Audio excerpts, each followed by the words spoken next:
ومن أحسن قولا ممن دعا إلى الله وعمل صالحا وقال إنني من المسلمين.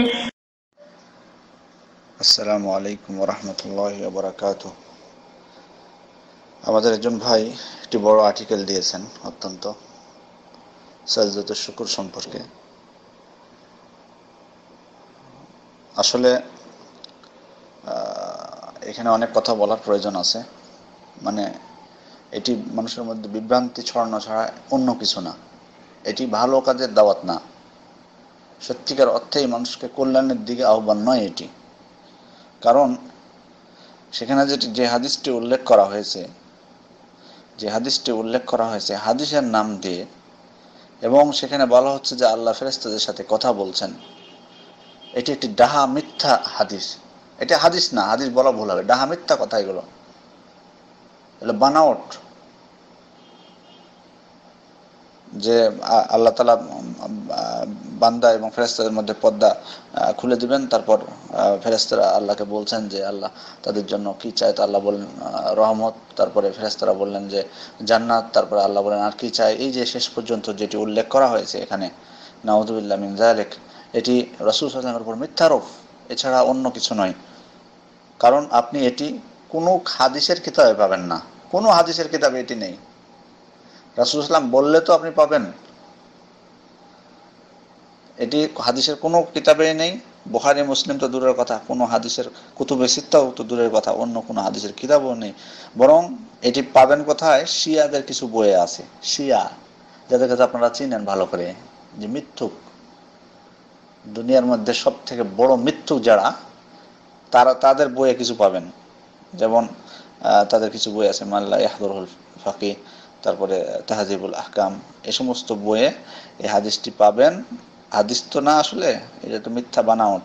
তাও সেখানেও কিন্তু এখানে একটা লক্ষণীয় বিষয়, যে সেখানেও কিন্তু রাসূল সাল্লাল্লাহু আলাইহি ওয়াসাল্লামের দিকে নিসবত করেনি ওরা, মিথ্যুকরা রাসূল সাল্লাল্লাহু আলাইহি ওয়াসাল্লামের দিকেও নিসবত করেনি, বরং জাফর রাদিয়াল্লাহু আনহুর দিকে তারা নিসবত করেছে। সুতরাং এখানে যারা প্রচার করতেছে, মানে যে সমস্ত ভাইয়েরা, এগুলো আল্লাহ তাদেরকে হেদায়েত করুন, এগুলো ওনারা জানেন না যে আসলে এগুলো শিয়াদের চক্রান্ত, মিথ্যারোপ, জানেন না ওনারা, এটি তাদের খেয়ালই নাই। এটি তো রাসূলের দিকে নিসবত করা, মানে এটি তো একটা মিথ্যারোপ, বানাওট একটি বর্ণনা। কারণ জাফর রাদিয়াল্লাহু আনহুর দিকেও এটি সাব্যস্ত হয় না। তারা যে সনদ উল্লেখ করেছেন সেখানেও ত্রুটি আছে, সুতরাং তার দিকেও সাব্যস্ত হয় না, রাসূল তো দূরের কথা। সুতরাং এটিকে প্রচার করতে পারি কি করে আমরা? রাসূল সাল্লাল্লাহু আলাইহি ওয়াসাল্লামের নাম দিয়ে, হাদিসের নাম করে, আর বলি যে প্রতি ফরজ নামাজের পরে।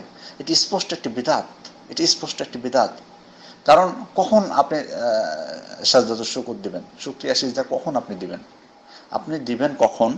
আপনাকে দিতে হবে যখন কোনো আপনার খুশির সংবাদ আপনার আসবে, অথবা কোনো নিয়ামত প্রাপ্ত হবেন, আপনার ভালো কোনো সংবাদ আসবে, তখন আপনি দিবেন। অথবা বড় কোনো বিপদ হয়তো দূর হয়ে গেল, তখন সেটা। আর যদি বলেন না, আমার তো আল্লাহ তো নিয়ামত দিতেই আছে, তো আমি প্রতিদিন দিতে থাকবো, এরকম নিয়ামত তো রাসূল ইসলামের যুগেও রাসূল ইসলাম পেয়েছিলেন, সাহাবারাও পেয়েছিলেন, কিন্তু তারা দিয়েছিলেন। যদি নিয়মিত নামাজের পরে তারা সাজদাতুশ শুকর দিতেন, তাহলে অবশ্যই সে বর্ণনা আমরা পেতাম। সেটি বর্ণনা পাওয়া যায়নি, বরং কখন দিয়েছেন, বরং তারা খুশির সংবাদ পেলে সাজদাতুশ শুকর দিতেন। এটাই আমাদের কাছে প্রমাণিত হয়েছে, যেটা আমি কিছুক্ষণ পরে আপনাদের সামনে উল্লেখ করব। আর তাদের মানে এগুলো যে মিথ্যা, আসলে বানাতে গেলেও মানুষ, হাদিস বানাতে গেলেও কিন্তু একটু মানে কৌশল, মানে বুদ্ধিমান হওয়া লাগে। কিন্তু তারা নির্বোধই বানাইয়াছে মনে হয় হাদিসটি। কারণ দেখুন, ওখানে এক জায়গায় বলেছে যে নিজের কোনো কিছু হারায় তাহলে সিজদা শুকর দিবে, এক জায়গায় কিন্তু বলেছে। তো নিজের কোনো কিছু হারালে এটা কি ভালো সংবাদ? নাউযুবিল্লাহ মিন যালিক। নিজের কিছু যদি হারায়, এটা কি ভালো সংবাদ যে তখন সাজদা শুকর দিবে? শুকরিয়া কথার অর্থ কি? আসলে নির্বোধরা বুঝেনি যে আসলে শুকরিয়া শব্দের অর্থটা কি। তাছাড়া বলতো না যে কোনো কিছু হারালে তখন শুকরিয়া সিজদা দিতে হবে। আর তারপরে তারা বলেছে যে সিজদার মধ্যে শুকুর লিল্লাহ বলতে হবে, আলহামদুলিল্লাহ বলতে হবে। এটা কোত্থেকে পেলো? এটাই বা কোত্থেকে পেলো? এবং শুকরিয়া সিজদার মধ্যে বিদ্যানগণ বলছেন যে কোনো কিছু বর্ণিত হয়নি রাসূল সাল্লাল্লাহু আলাইহি ওয়াসাল্লাম থেকে যে শুকরিয়া সিজদার মধ্যে বিশেষভাবে। সুতরাং নামাজে আমরা সিজদায় যা বলি সেখানেও তাই বলবো, নামাজে সিজদায় যা বলি সেখানেও তাই বলতে হবে। সুতরাং এই যে শুকুর লিল্লাহ 3 বার, আলহামদুলিল্লাহ 3 বার, এটি একটি মিথ্যা কথা, মানে মিথ্যায় ভরা আসলে কথাগুলো, মিথ্যায় আসলে ভরা। মানে আর তারপরে বলেছে যে সাদকা জারিয়া হবে এগুলো প্রচার করলে। হ্যাঁ, সাদকা জারিয়া হবে, কিন্তু সেই সাদকা মানে ভালো না। যে ব্যক্তি, আমি সতর্ক করে দিচ্ছি সবাইকে, আমাদের এই গ্রুপের সকলকে বলছি আমি, এবং যারা এগুলো প্রচার করবেন, তাদের সকলকে বলে দিচ্ছি, যদি অন্য কারো কাছে এগুলো প্রচার করতে যান, তাহলে যতদিন প্রচার হবে আপনিও সে গুনাহ পেতে আপনার ঘাড়ে আসবে, আপনার ঘাড়ে সে গুনাহ আসতে থাকবে, নেকি তো দূরের কথা। এগুলো যদি প্রচার করেন, মানুষকে বেদাতের নির্দেশ দেন, তাহলে কিন্তু গুনাহ চলে আসবে। অনেকে হয়তো বলবেন যে সাজদাতুল শুকরকে আপনি বেদাত বলছেন। না, সাজদাতুল শুকরকে আমি বেদাত বলিনি, এটি তো শরীয়ত কর্তৃক প্রমাণিত। আমরা দেখবো কিছুক্ষণ পরে ইনশাআল্লাহ, আপনাদেরকে প্রমাণ দেবো সাজদাতুল শুকর ইসলামে আছে। কিন্তু প্রতি নামাজের পর সাজদাতুল শুকর দেওয়া, এটি কোত্থেকে আমরা পেলাম? এটি বিদআত স্পষ্ট, এটি বিদআত স্পষ্ট। যেমন নামাজ পড়া ভালো, ভালো কাজ, কিন্তু নামাজও তো বিদআত হতে পারে। ধরেন আপনি যদি বলেন যে নামাজ তো 5 ওয়াক্ত, 6 ওয়াক্ত করা দরকার, কারণ এই যে ফজর থেকে জোহরের সময়টা অনেক একটা বড় লম্বা হয়ে গেছে, তো এখানে সকাল 10টার দিকে একটা ফরজ নামাজ ঢুকাই দিই আমরা। নামাজ তো খারাপ কি? এখানে তো আল্লাহর ইবাদত করি, আল্লাহকে ডাকি, তো এটা কি গ্রহণযোগ্য হবে? বরং এটা বিদআত। সুতরাং এভাবেই সাজদাতুল শুকর আছে ইসলামে, কিন্তু আপনি যদি প্রতি নামাজের পর দেওয়া শুরু করেন, এটা তো বিদআত হয়ে গেল। সুতরাং এই বিদআত যারা আপনারা প্রচার করবেন, তারাও এই গুনাহ সারা জীবন পেতে থাকবেন যদি প্রচার হতে থাকে। সুতরাং ওরা বলেছে যে সাদকা জারিয়া, নেকি পেতে থাকবেন, আমি বলছি গুনাহ পেতে থাকবেন যদি এগুলো প্রচার করেন। নাউযুবিল্লাহ মিন যালিক। কখনো এগুলো করবেন না। আমি সকলকে বলে দিচ্ছি, সাবধান হয়ে যান। আমরা আপনাদের অকল্যাণ চাই না, একটা কথা মনে রাখবেন। আপনাদের অকল্যাণ কেন চাইতে যাব? আপনাদের যদি নেকি হয়, সে নেকিটাই আমরা শেখানোর চেষ্টা করি। যাই হোক, আমরা দেখব যে রাসূল সাল্লাল্লাহু আলাইহি ওয়াসাল্লামের জীবনে তিনি যখন কোনো ভালো সংবাদ তার কাছে আসতো, তখন তিনি সিজদা দিতেন। খুশির সংবাদ আসতো, তখন সাজদাতুল শুকর দিতেন। দেখুন, মুসনাদ আহমদ এবং হাকিম তার মুস্তাদরাকে উল্লেখ করেছেন, রাসূল সাল্লাল্লাহু আলাইহি ওয়াসাল্লাম সাজাদা নবী সাল্লাল্লাহু আলাইহি ওয়াসাল্লাম ফাআতালা সুজুদ সুম্মা রাফা রাসাহু ফাকাল ইন্না জিবরিল আতানি ফাবাশশারানি ফাসাজাদতুল্লাহ শুকরান। রাসূল সাল্লাল্লাহু আলাইহি ওয়াসাল্লাম লম্বা সিজদা দিলেন অনেক। তো যখন মাথা উঠালেন, তখন বললেন সবাইকে যে জিবরিল এসেছিল, এসে আমাকে ভালো সংবাদ দিয়েছে, সুসংবাদ দিয়েছে, অতএব আল্লাহ শুকরিয়া আদায় করার জন্য আমি সিজদা দিলাম। আল্লাহ শুকরিয়া আদায় করার জন্য, মহান আল্লাহর উদ্দেশ্যে আমি সিজদা দিলাম। তাহলে রাসূল সাল্লাল্লাহু আলাইহি ওয়াসাল্লাম দেখুন, সাজদাতুল শুকর তিনি প্রতি নামাজের পর দিলেন না। তাকে যখন জিবরিল আলাইহিস সালাম সুসংবাদ দিলেন, তখন তিনি সাজদাতুল শুকর দিলেন। দেখুন, অন্য হাদিসে আমরা যাই, বাইহাকির হাদিস। রাসূল সাল্লাল্লাহু আলাইহি ওয়াসাল্লাম বাআসা আলিয়ান ইলাল ইয়ামান, আলী রাদিয়াল্লাহু আনহুকে ইয়ামানে পাঠিয়েছিলেন। তো সেখান থেকে তিনি একটি রাসূল সাল্লাল্লাহু আলাইহি ওয়াসাল্লামকে চিঠি লিখেছিলেন। চিঠিতে লিখেছিলেন যে ওখানকার ওরা ইসলাম ধর্ম গ্রহণ করেছে। তো রাসূল সাল্লাল্লাহু আলাইহি ওয়াসাল্লাম যখন চিঠিটি পড়লেন, ক্বারা রাসূলুল্লাহ সাল্লাল্লাহু আলাইহি ওয়াসাল্লাম আল কিতাব, লাম্মা ক্বারা রাসূলুল্লাহ সাল্লাল্লাহু আলাইহি ওয়াসাল্লাম আল কিতাব খাররা সাজিদান শুকরান লিল্লাহি তাআলা আলা যালিক। রাসূল সাল্লাল্লাহু আলাইহি ওয়াসাল্লাম যখন চিঠিটা পড়লেন, তখন তিনি মহান আল্লাহ তাআলা শুকরিয়া আদায় করার উদ্দেশ্যে সিজদায় পড়ে গেলেন। তিনি এই যে খুশি সংবাদ রাসূলের কাছে আসলো, তখন তিনি শুকরিয়া সিজদা দিলেন। সহিহ হাদিস। এবার যাই, দেখুন আরো বিস্তারিত জেনে নিই তিনি কখন শুকরিয়া সিজদা দিতেন, নামাজের পরে না কখন। আবু দাউদের 2774 নম্বর হাদিস, আন্না নবী সাল্লাল্লাহু আলাইহি ওয়াসাল্লাম কানা ইযা জাআহু আমরু সুরুর আও বুশরা বিহি খাররা সাজিদান শুকরান লিল্লাহি তাআলা। অর্থাৎ রাসূল সাল্লাল্লাহু আলাইহি ওয়াসাল্লামের কাছে যখন কোনো আনন্দের খবর আসতো, অথবা তাকে কোনো সুসংবাদ দেওয়া হতো, তখন তিনি আল্লাহ তাআলা শুকরিয়া আদায় করার জন্য সিজদায় লুটিয়ে পড়তেন, সিজদায় পড়ে যেতেন। তাহলে এই হাদিসে স্পষ্টভাবে বলা হলো যে যখন কোনো আনন্দের সংবাদ আসতো অথবা কোনো সুসংবাদ যখন দেওয়া হতো, তখন তিনি এটি করতেন। তো সুতরাং এই হাদিস থেকে স্পষ্ট বোঝা গেল যে কোনো সুসংবাদ বা আনন্দের সংবাদ আসলে সে সুযোগ দিতে হবে। আর যদি বলে আল্লাহর নিয়ামত তো দিতেই আছেন না, তাহলে তো রাসূল সাল্লাল্লাহু আলাইহি ওয়াসাল্লাম দিতেন, সাহাবারা দিতেন, তাদের উপর কি নিয়ামত ছিল না আল্লাহর?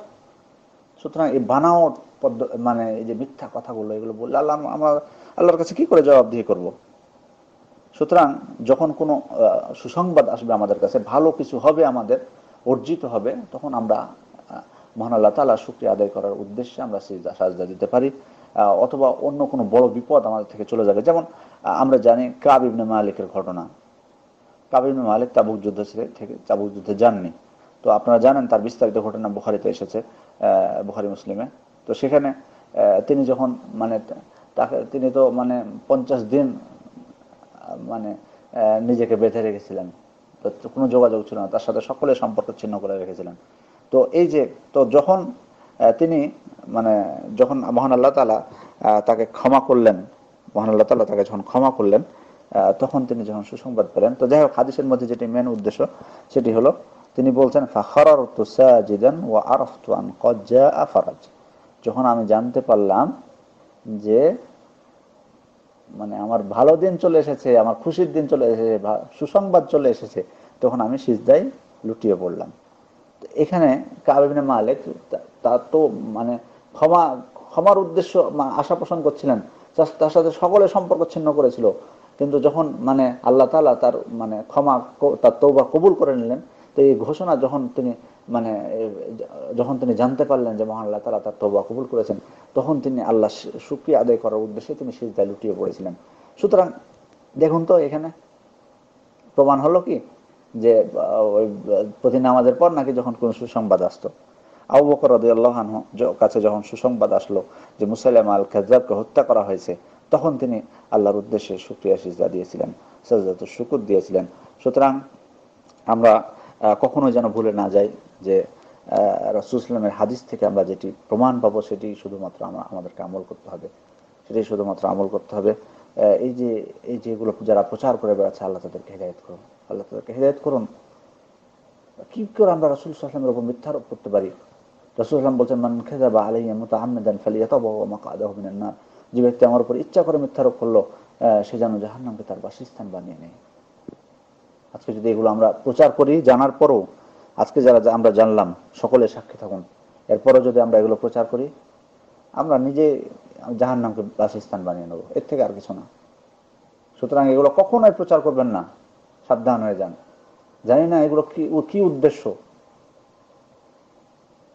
দেখুন, আপনাদেরকে আমরা ভালো কিছু শেখাতে চাই, আপনারা যাতে জান্নাতে যেতে পারেন। আপনাদেরকে আমরা বলি যে নামাজের পর রাসূল সাল্লাল্লাহু আলাইহি ওয়াসাল্লাম যেটা করেছেন সেটা করুন, কারণ রাসূল সাল্লাল্লাহু আলাইহি ওয়াসাল্লাম যেটা করেছেন সেটার মধ্যে আমাদের জন্য কল্যাণ রয়েছে। লাকাদ কানা লাকুম ফি রাসূলিল্লাহি উসওয়াতুন হাসানাহ, তোমাদের জন্য রাসূল সাল্লাল্লাহু আলাইহি ওয়াসাল্লামের মধ্যে রয়েছে উত্তম আদর্শ। সুতরাং রাসূল সাল্লাল্লাহু আলাইহি ওয়াসাল্লাম কি দোয়া পড়েছিলেন? তিনি নামাজের পর আস্তাগফিরুল্লাহ আস্তাগফিরুল্লাহ আস্তাগফিরুল্লাহ আল্লাহুম্মা আনতাস সালাম ওয়া মিনকাস সালাম তাবারাকতা ইয়া যাল জালালি ওয়াল ইকরাম, তিনি এটা পড়েছিলেন। তিনি বলেছেন যে ব্যক্তি প্রতি ফরজ নামাজ শেষে আয়াতুল কুরসি পড়বে, তার মধ্যে এবং জান্নাতের মধ্যে মৃত্যু ছাড়া কোনো বাধা থাকবে না। আমরা এটি আপনাদেরকে পড়তে পারি, এটি সহিহ হাদিস দ্বারা সাব্যস্ত হয়েছে। আমরা আপনাদেরকে জান্নাতের দিকেই নিয়ে যেতে চাই, সেজন্যই এটি শিখিয়ে দিই। রাসূল সাল্লাল্লাহু আলাইহি ওয়াসাল্লাম বলেছেন যে মৃত্যু ছাড়া আর কোনো বাধা থাকবে না জান্নাতে যেতে, যদি প্রতি ফরজ নামাজের পর আয়াতুল কুরসি পড়েন। সেজন্যই আপনাদেরকে আমরা বলি যে আয়াতুল কুরসি তেলাওয়াত করুন, কিন্তু তারা তো বলে না। তারা এই যে সমস্ত বেদাতিক শিক্ষা আপনাদেরকে দেয়। সুতরাং এখন চিন্তা করুন যে কারা আপনাদেরকে জান্নাতের দিকে ডাকে আর কারা আপনাদেরকে বেদাতের দিকে, জাহান্নামের দিকে ডাকে।